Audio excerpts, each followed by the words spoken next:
Alors on voit dans des tas de films d'amour, voilà, tout finit bien,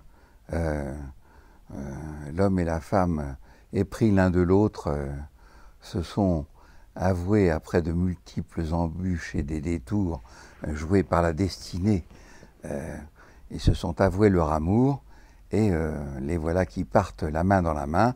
En général, à ce moment-là, c'est la dernière image du film et il y a écrit « The End ».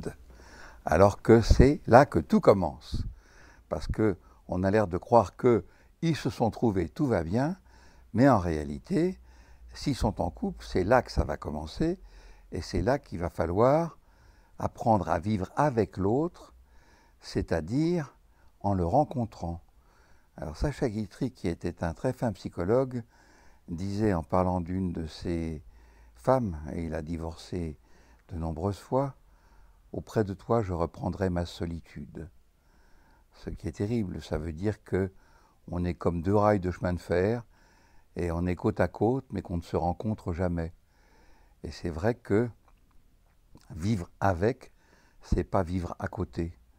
Et donc pour être avec, ça veut dire qu'il faut se rencontrer. Et s'il y a des rencontres affectives, sexuelles, profondes, etc., évidemment, on rencontre l'autre. Évidemment, il y a des différences. Et après tout, c'est justement ça l'amour, c'est accepter la différence de l'autre. Et pas essayer de faire en sorte que l'autre soit comme vous. C'est justement parce qu'il est différent, mais s'il est différent, évidemment, il va avoir des réactions différentes. Et donc, à certains moments, ça va générer du conflit. Et ce conflit, il va falloir apprendre à se disputer afin que le couple puisse durer, parce qu'il va falloir apprendre à se rencontrer, apprendre à utiliser et à manipuler l'agressivité qui est naturelle chez tous les êtres humains et tous les animaux, sans parler des végétaux, où la même loi s'applique.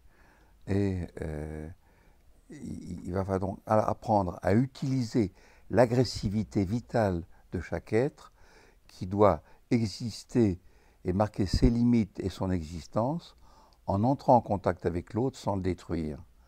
Ça veut dire qu'il va falloir apprendre à se disputer sans détruire l'autre.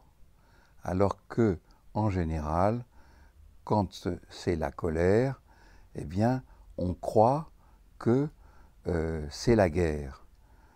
Alors, la plupart du temps, dans les problèmes de couple, quand un problème explose, c'est l'exposition du conflit. L'erreur consiste à croire qu'on peut régler le conflit au moment où on l'expose. Ce ne sont pas les mêmes temps. Quand on est en train d'exposer le conflit, ce n'est pas le moment de le régler. Ça, c'est dans un autre temps.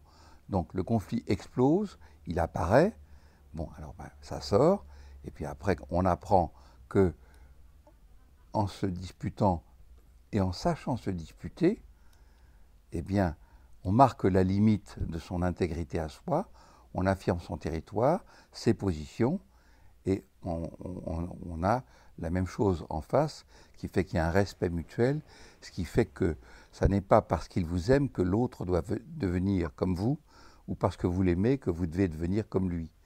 Il faut donc, au cours du conflit, que chacun respecte son territoire, affirme ses positions, et le fait d'entrer en conflit fait que on en revient aux positions qui sont absolument fondamentales et que les enfants ont entre eux. Le petit garçon de 4 ans qui se dispute avec un petit copain ou sa petite sœur, il dit « Je t'aime plus, je te déteste, je veux plus te voir, je jouerai plus jamais avec toi. T'as un caramel ?»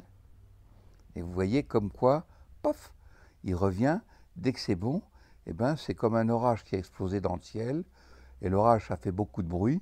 Bon, et ben après, le ciel redevient bleu. Et donc, une fois qu'on s'est disputé, ça permet de revenir à une harmonie, à un contact. Et je crois que la sagesse populaire connaît bien les réconciliations sur l'oreiller. En Corée, les mariés, paraît-il, je n'y suis pas allé, mais j'en ai entendu dire par des gens qui y avaient été, il y a une coutume qui veut que les couples mariés se battent symboliquement le matin à coups d'oreiller. C'est-à-dire que c'est une décharge d'agressivité non destructrice, et il va falloir apprendre à utiliser l'agressivité naturelle sans détruire l'autre, ce qui est un grand art, et ça s'appelle l'humanité.